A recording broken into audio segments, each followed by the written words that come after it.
Hello, hello, hello, hello, hello, hello, hello, hello, hello. Tonight's episode of Rydes N Vybes is not sponsored. However, if you would like to sponsor the show, feel free to reach out to me and we can talk about how the sponsorship works and how to get it done. Now, tonight's guest is none other than the Hitman himself, Mike Hill. I was finally able to get him to sit down and have time out of his busy schedule to sit down and have a conversation with us. Of course, we know everybody who comes on the show is super, super busy. So we do our best to get everybody on the show. Sadly and unfortunately, sometimes it just does not work out where everybody can come on the show. But you guys just got to know that I do my absolute best to get, you know, whoever you reach out to me and tell me that you would like to see on the show as a guest. So I do my absolute best to do that. So I just seen Mike join. I'll subscribe to the YouTube channel. Make sure you go do that now. You can do that by clicking the link in my bio. On everything, all social media outlets, it is Rydes N Vybes, RYDES, the letter N, VYBES. So let me see. Let me get Mike on and we'll go ahead and get started. Like I said, if you guys have not subscribed, make sure you go do that. And um,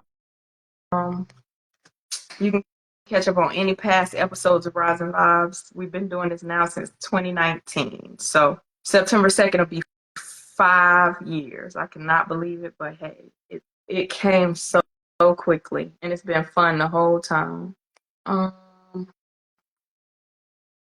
Mike, I sent you a request, so once you accept the request, or I'm not sure what's happening, it may make you send me a request. So listen, it says you're unable to join, so you send me a request and see what happens.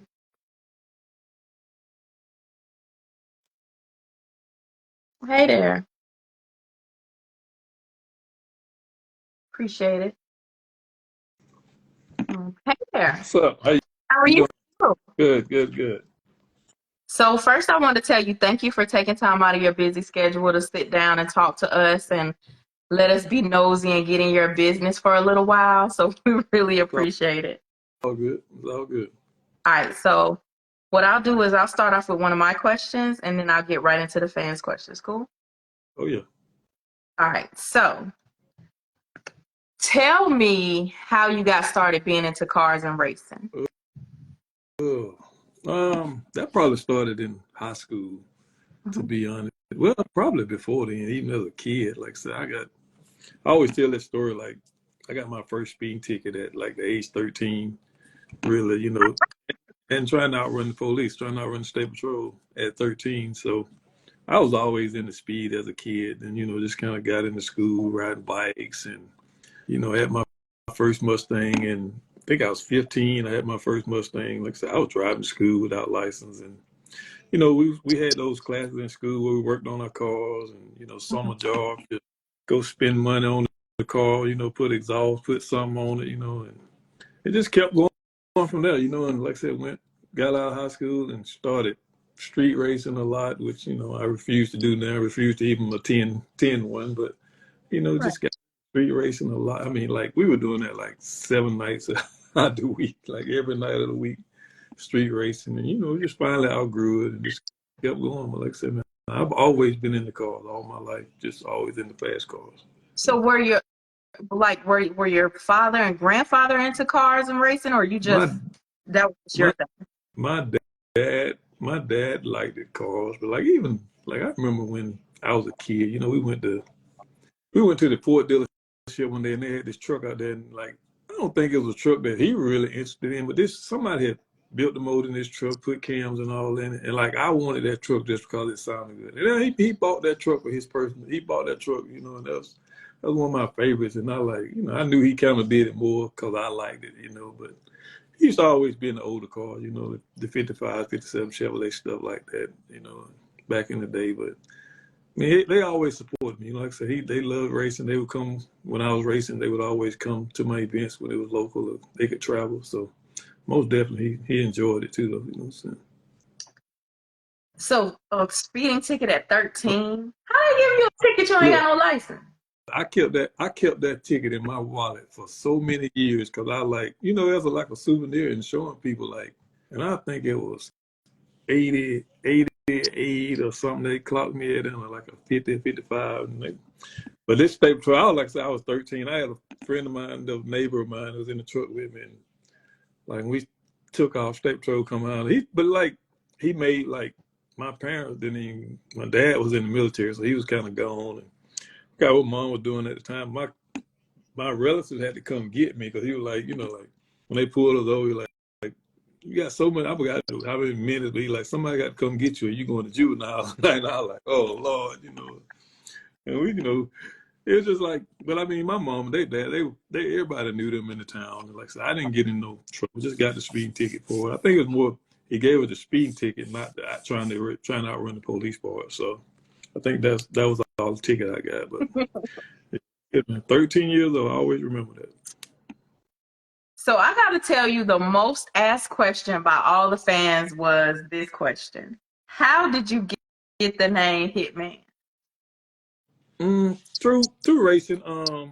I used to, like I said, I used to drive for a lot of different people when I raced. You know, I always had my own car, but I did a lot of driving for other people, like for big money. I don't know if people like remember like one of my close friends. You know, we still close friends named Damon. He owned that green Corvette I used to race 80 RL with. It was called VIP racing. Like I drove for him a lot. I drove for a lot of people. You know, Jose that runs you know, like NHRA stuff now. I drove for him out Dominica, and I drove for a lot of people. And like I said, most of the time it was for when somebody got ready to race for big money, I was put in the seat, you know, as that person. And one of my buddies, a guy named Johnny Finn, he started calling me. He said, man, I'm start calling you Hitman, because he said whenever somebody they got a big grudge race, they stick you in the seat, or you know, you more of a hired gun. He gave me that Hitman name, and I just kind of took it and ran with it, and you know, it just been there ever since. How long ago was that? I bet you that name came in anywhere between 98 to 2000. I'd say at least 2000. Okay. Yeah. Okay. So you've been officially the Hitman for at least 24 years. Right. Exactly. Yep. That's crazy. Yep. What is one of your biggest accomplishments since you've been racing?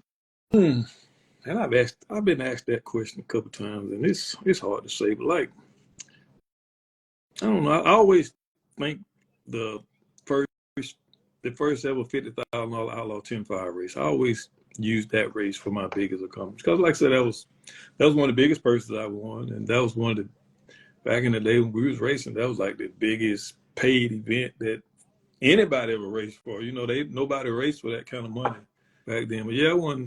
Like I said, won that 50 grand. That was 2006 with a brand new car that we had just brought out in it was like, I don't know if it was 2 weeks old. It was the first race on it.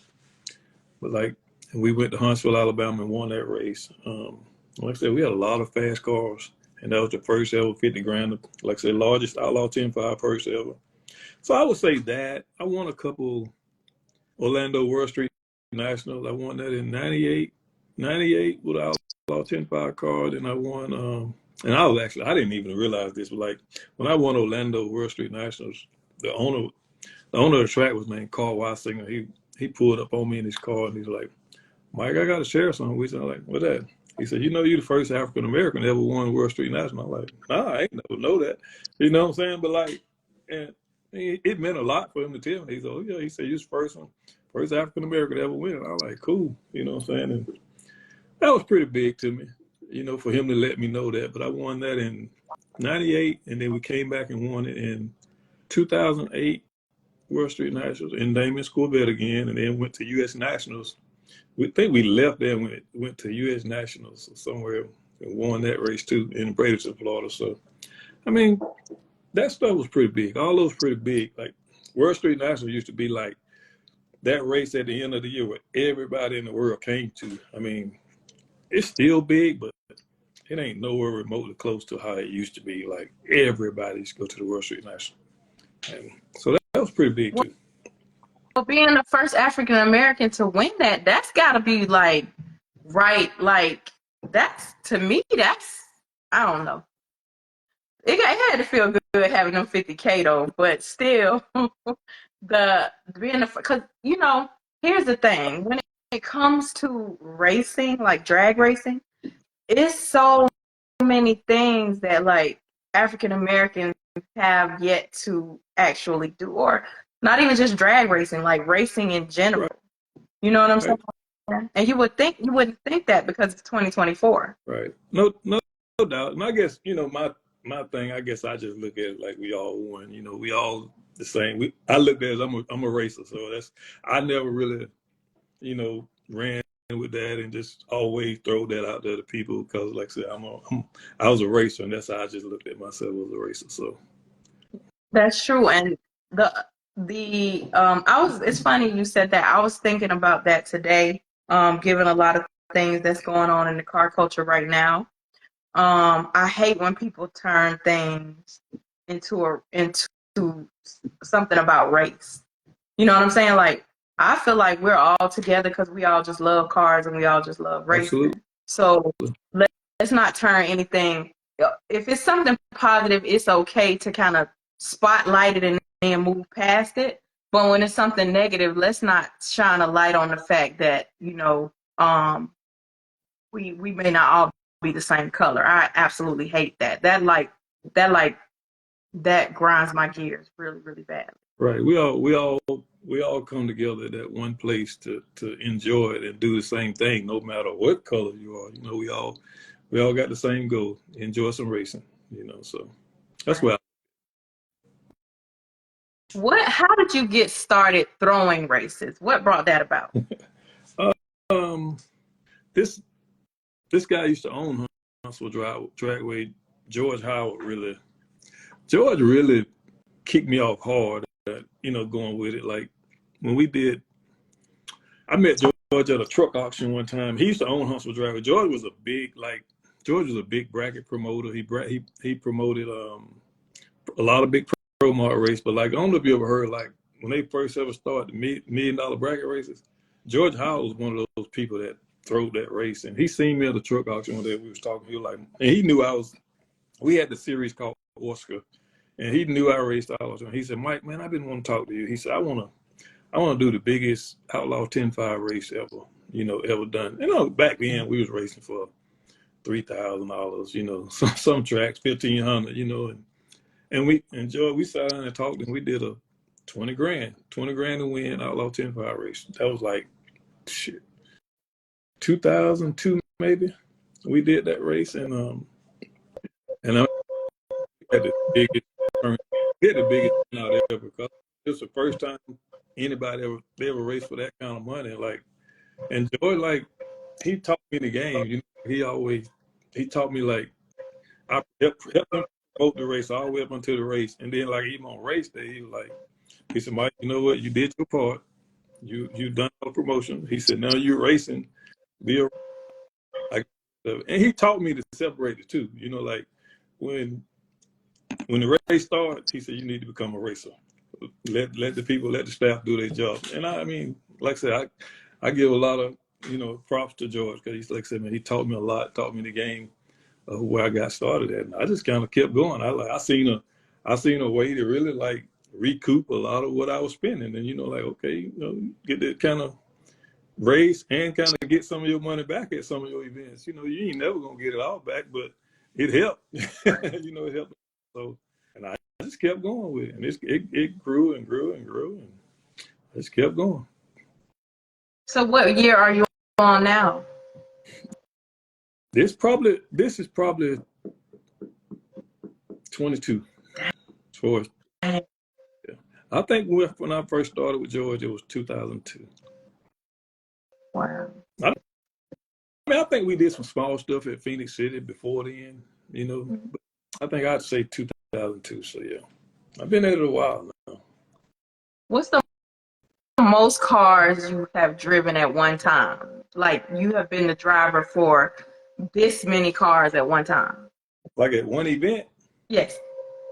I really like I didn't like trying to have three or four cars. I don't.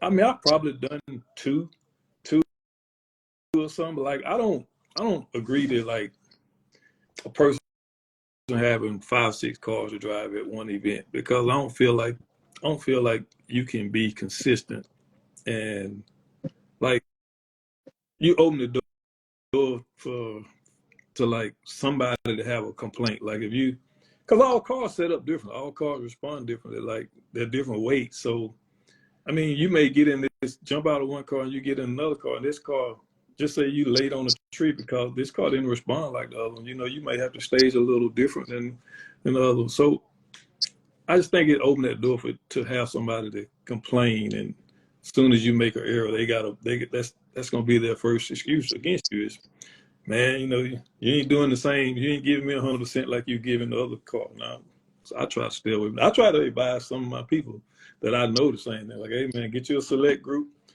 that you drive around the racetrack and let's just let that be it, you know. I know you may not, so I hesitate to even ask this question, because I know you are a drag racer and certain things are private, but I'm just gonna ask it and you can just agree to answer or not agree to answer. All right. What is the fastest you have ever been down the track? Oh, well, eighth of a mile, I think but it was back in, I went like 390 flat in my blue 69 Camaro I had, but like that was 2011 or 12, you know, and I mean, I've probably been that fast recently, but like that, I'd say that was my fastest eighth of a mile. And I went 6 flat in the quarter, and I was back in, hell, that was probably before then. That was probably 2000. Wait a minute, did you say in the eighth of mile you went 390? 390 flat, yeah. I mean, that ain't now that's fast, but not fast. Like that ain't fast these days in pro mod trim. You know, that's like we got a lot of cars now that run that on small tires and stuff, you know. So, but I mean, it was fast for its time. That's You know. extreme. So what's the mile per hour on that? Well, like though, like that car wouldn't, but like 191 or 193 an eighth of a mile. But like I said, that was fast for its time. I mean, now you may get those same caliber cars run mid 360s. They have been 350, you know, in the 350 range. Those same kind of cars, you know. So a lot of stuff has changed still. That's so fast. Do you ever get scared going down the track? I think if you built for it, you don't have time to get scared. You know, I ain't never been scared. You know, even like for big money races, I don't call it scared. You may have been a little nervous, but then like once you really suit up and get strapped in good, and it all goes away to me, you know. I don't know. I guess like you say, you got to be built for it because just hearing how fast that is and how I listen. I learned how to drive my car on rims down the track, and I wasn't going nowhere near that fast, and I was a little nervous. All So right. I don't know if I could. I mean, I guess I could do it, but that's like you said, you got to be built for it. Oh yeah. I like to get in there. I like to get in one now and feel the 360 and the 50 range. I like to get back in one and feel that. And I don't think it'd be a problem because, like I said, I jumped in a car last year and tested some, and I mean, went pretty fast, and it was like, I don't know, just like I had missed a beat really, because I guess I did it so long, it don't really didn't lose it. So how did you get into tuning? Because I heard a little birdie told me like you was one of the baddest tuners there is. So how did you get into that? We got a lot of good tuners out here. I can't lie, and we have that discussion about tuners and stuff, and like, man, to me, a tuner is only good as what he got to work with, So, like, I mean, I feel like I'm decent. I don't feel like I'm the best. It's a lot, like I said, it's a lot of good, talented guys, even in the no time world. even like fuel injection, that's something I'm still learning and working on.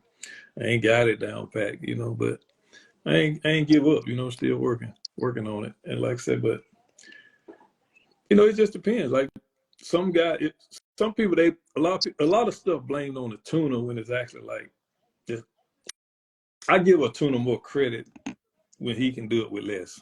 Maybe I should say it that way, because like if you got a car owner or a team that can give you everything you ask for, well, that makes the tuner job a lot easier. But if you got a team that's on a budget and you got to work with what he's got and you can still make that happen for him and be fast, I just give that person a lot more credit. That's just me. I mean, that's my opinion on it. But and I be in that situation a lot. I have people that got different budgets, but we make the best out of what we have, and as long as they happy, I'm happy. So, do you have any regrets over the time you've been racing? Regrets? No. No. I don't, honestly. I mean, the only thing I would probably have regret on is how much money I spend into it. But I mean, that's what we do. We love it. So you know what I'm saying. So you can't really cry over that. You enjoyed it. You know what I'm saying. I tell people all the time, like, I feel like being into these cars, smoking crack probably would have been way cheaper for us. Cause like, this is horrible. Like, and I'm not nowhere near on the level that you are. And a lot of the people that I know are nowhere on the level that you are with spending money on these cars. But I feel like drug addictions would have been way cheaper for us. It's a lot. Well, that's kind of why I don't really race 100% myself like that no more. I don't really, like I said, I did it a long time. I started racing. I built my first race car in, I'd say, 94. I started on it and it probably came out in 96. I think 95 or 96. Matter of fact, I built a 87 Mustang that I bought new. I turned that car into a race car. And I had been racing that long, building cars, building different cars. I would always build some, sell it, eventually sell it, build something different. And like I said, I've had a lot of cars, and that's why now I kind of like, I'm like, man, I'm done. I don't, sometimes I get the urge to build another car and, race like me and Edmund Hall used to always have our rivalry in Montgomery like we used to do. I thought about, doing another pro mod or even a 440 car, something like that, just to build it, race it for a little bit, then turn around and sell it. But then I'd be like, man, you know what? Don't invest, because it's so much more expensive now. It costs 2-3 times to build a car. The motors done went up double. I mean, I'm like, man, you done sold out. You might as well let it, stay where you at. Plus, I got a lot of customers, and I mean, which, like I said, man, if I started racing again, then I can't help them like I used to. So I'd rather sit back and help them and enjoy it. Like I said, man, most of them guys, when long as they win or they do good, shit, I win. So I'm all good either way. So right now, you don't even own a race car? Sound like you Nope. feel about that. I am, because like I said, I don't feel like I need to own one again. Like I said, I got cars that I test for customers, sometime. And I mean, I even got like customers that made offers like, hey man, anytime you want to race, you can drive this one, you can drive that one. I mean, I've even had one of my, I mean, I don't even, I got to quit saying customers, because most of me and my customers have became family, so we that tight. And like one of my guys, like George gave me a brand new 69 Camaro. I mean, I had it sitting out here in my garage. Like, they say, man, that's your car to race. Race it how you want, or do what you want with it. I think I took that car out twice. I took it to Carolina one time, Carolina driveway, and I went to Steele, Alabama with it, and I delivered it back to him, because I just felt so like taking it out if something happened. I was like, man, I feel bad if something happened. He ain't here, to see what happened to it. And I took it back to him. I just wouldn't do it. Oh, you like me. I don't even like driving nobody else's car. I don't like borrowing nobody else's car. I don't No, because like you said, if something happened, then you're gonna be, it might be a problem, it might not be, but you still gonna feel bad You're gonna about have it. you're gonna have a lot of what ifs. Or somebody saying, "What if they had done this? If they had done that?" And Right. Right. people on I'll the be outside make it worse. And I'd rather for the owner to be there, and he wouldn't come around. So I like, nah, let me get this car back up here. right. Does where the game is now surprise you? Oh yeah, no doubt, no doubt. I mean, as far as graduation and stuff like that, it's a lot different. It's a lot different over here with us in the small town. I mean, small town world, and I mean that's why I love graduation, but that's why you watch me most of the time. I got big shootouts at my events, and like I said, graduation is a plus. It's a good addition to it, but I like the shootouts because it's just a lot less drama. You ain't got to argue with nobody. Right. Put the money up, let them come shoot for it, and just go smoothly to the day. Ain't got to have a big huddle of people talking trash and arguing back and forth all day. That's just me. That's what I do. Would you ever would you ever do anything? Would you ever come on the big rim side? Well, I come over there with Primo and Low, and yeah, I come over there and prime them. I come over there with them, but I not as far as like promoting. Yeah. I don't think that's my thing. I ain't. I mean, I'm over here in our little world, and like I said, man, I don't think it'll be for me to come over there and promote that. I don't see me doing that. Not there's nothing wrong with it. It just ain't me. You know what I'm saying? I come over there and support them guys and help them when I can. And support. I mean, I watch it. I like watching it. Especially when they're out there racing. And Would you ever drive a big rim car? I wouldn't say I wouldn't say never. I wouldn't say. Okay. I mean, because you don't never know what may happen. And like I said, it's if the money is there, like I've seen. I mean, when I first started coming around the big rim stuff, I was like, man, they racing for some serious cash over here. And I'm like, that's pretty. Hell, it was tempting. Because I was like watching all the 20 and 30 grand purses that was being advertised. I'm like, and then I'm seeing the car that they're being built. I'm like, man, that's pretty interesting right there. We talked about it, like, man, might ought to build one to go, whatever. But then, like I said, I would start hanging around, me and Lowe and Primo and them all, you know, started talking, and I started helping Primo his car a little bit. And, I'm like, well, no need. I got my family right there. They doing it. So, and if they need my help, anytime they need my help, they know they got it. So, I mean, I don't see me needing. Not to mention, you probably start seeing all the crap that they be going through. Yeah, I watch a little bit of it. I watch a little bit of it. Sometimes I ain't doing nothing special. I used to see, I'm like, oh my God, they got a lot going on. But I guess it's entertainment too for a lot of people. So. It's definitely entertaining. Yeah, it's I guess entertaining to say the least. We'll leave it at that.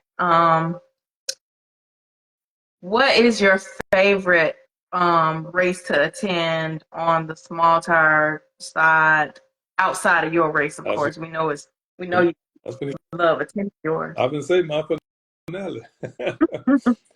um, I, I'd probably say, let me see, Trigger Man's race. June is always good. Bobby Cole's race, end of April. Uh, Mm-hmm. like I said, man, some of Pat Kellen's races are good. A lot of his stuff is good. They got good, exciting races. With good caliber cars. Right. I'd definitely probably say those. For sure. I'm sure I'm missing somebody. I hate to even name because you don't name somebody. Somebody's sitting there watching and they're like, man, you didn't. You know. But You just gotta say all of them. I love all of I try to get out and support as many people I can. I can't support everybody, but I try to. Like I mean, traveling to the DMV a lot, just to support them sometime. And I mean, they have good racing in the DMV also. A lot of those people come down to support me, so I have to try to get up there and show them some love also. them. Right. I love me some no guts, no Oh glory though. I yeah, the first time I went to No Guts, No Glory, I was like, oh, I felt like Boosie. I'm about to start coming over here. No guts, no glory. Always big. I mean, it's always big. You just, man, it's always good. You know, what I mean, always some good racing gonna happen at No Guts, No Glory. Right. Would you like for your kids to be into racing? I wanted my daughter. I wanted my daughter, my baby girl, to get into racing, but man, I don't. I probably could have.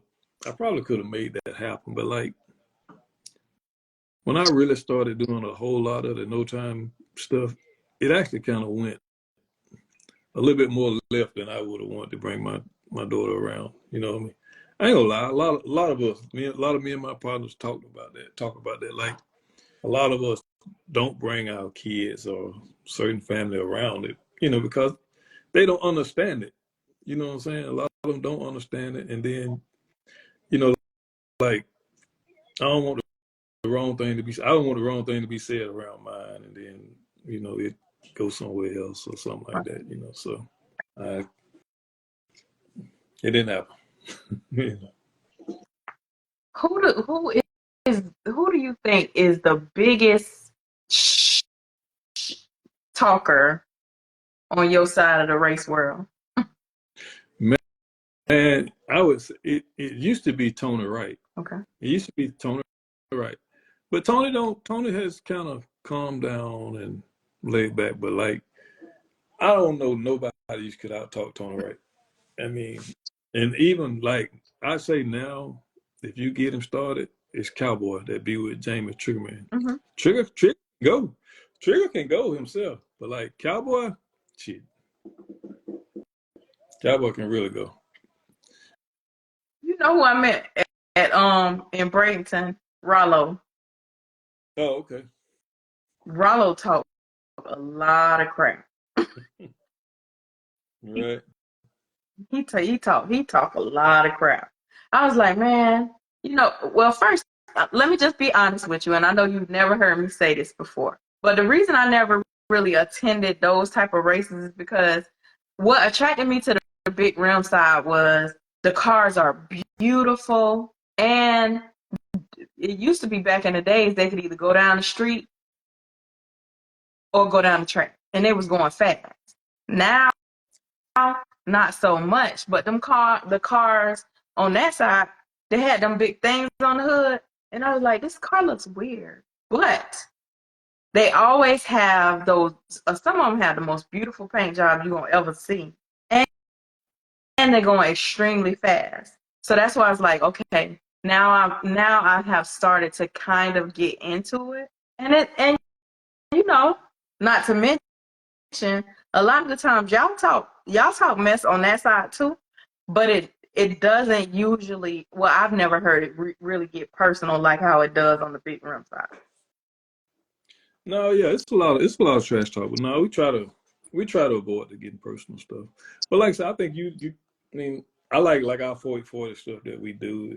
It's become hot and so popular, but I think it's a lot because they're fast for one, but they're cars built to where people can relate to them because they look like stock appearing or factory looking cars, you know. So, and most of the time, people relate to that a lot bit more than a mark car that's, you know, all chopped up and cut, you know.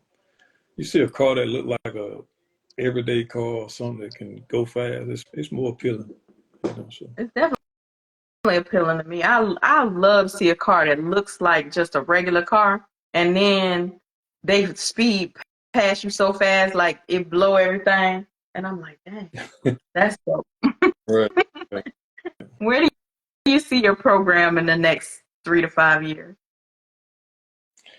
Man, it's crazy. I had told myself about 2 years ago that I was gonna give myself 2 or 3 more years even promoting, and then I'm like I've started this 40/40 deal, and you know it's kind of growing, and I don't know. I mean, I'm gonna just keep grinding until I just really say get tired or something, you know. But like I said, man, as far as working on cars and stuff, I don't plan on stopping, you know what I'm saying? Because you don't never stop learning, you know, in it. And like I said, man, that's how I stay relevant, you know, in the game. You know, I got, like I said, man, just between the promotions and working and tuning on cars, man, I keep myself pretty busy, pretty occupied. And like I said, man, it helps me all the way around, you know, so.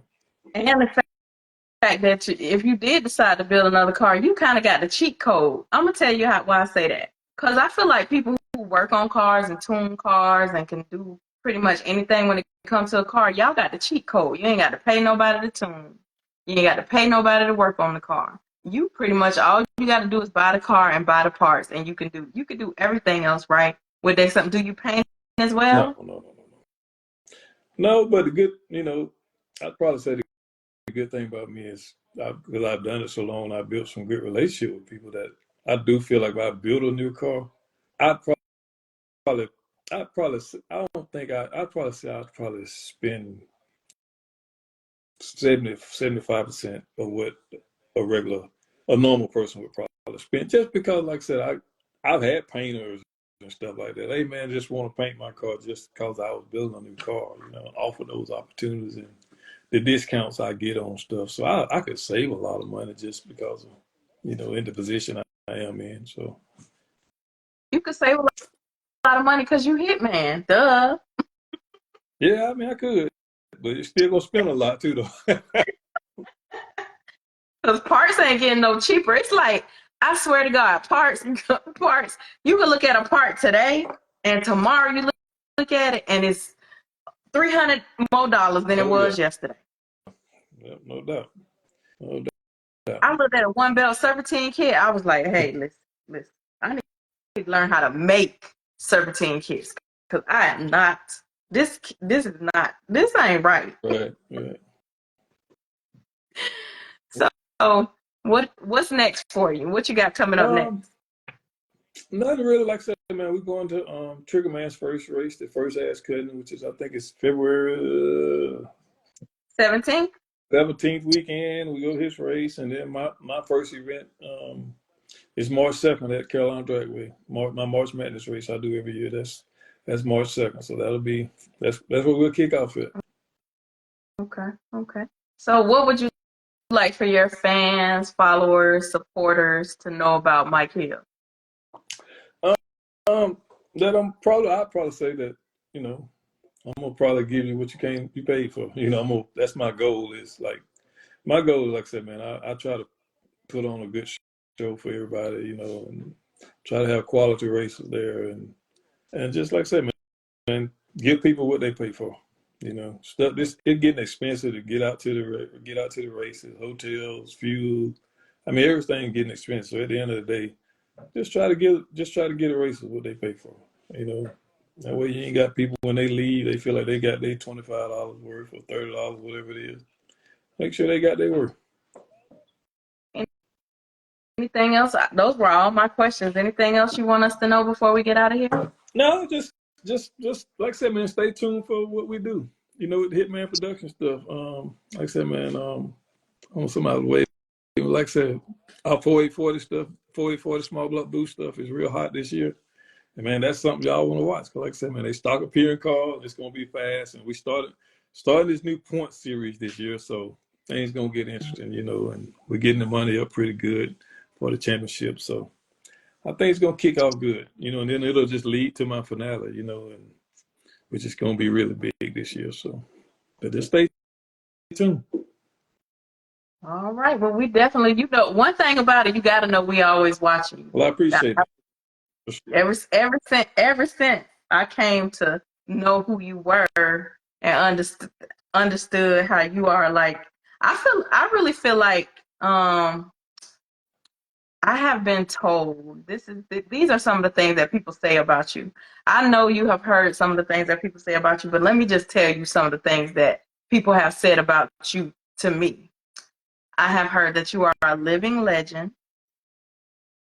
I have heard that you are one of the goats in this.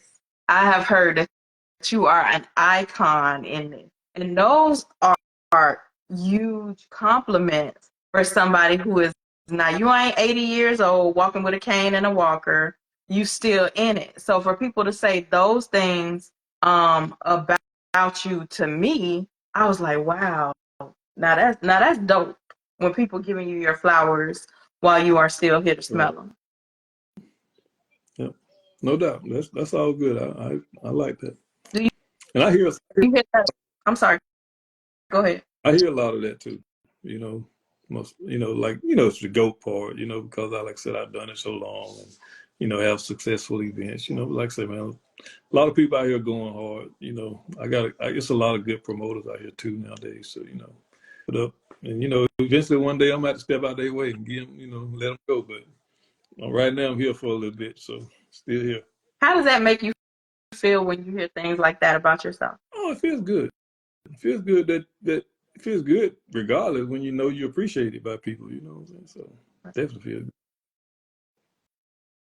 Well, I guess I gotta figure out what I'm gonna start calling you. I'm gonna have to. Am I gonna? I feel like I need to call when I refer to you. Maybe I should say the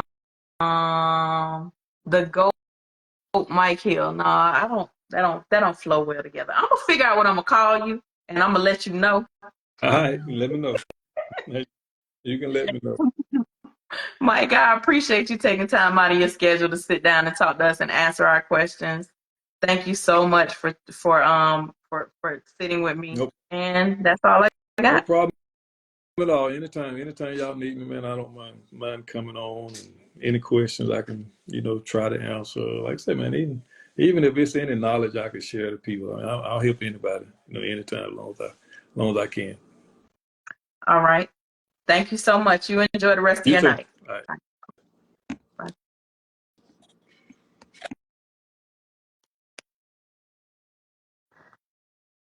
Guys, if y'all missed any of tonight's episode of Rydes N Vybes, make sure that you catch the replay on YouTube.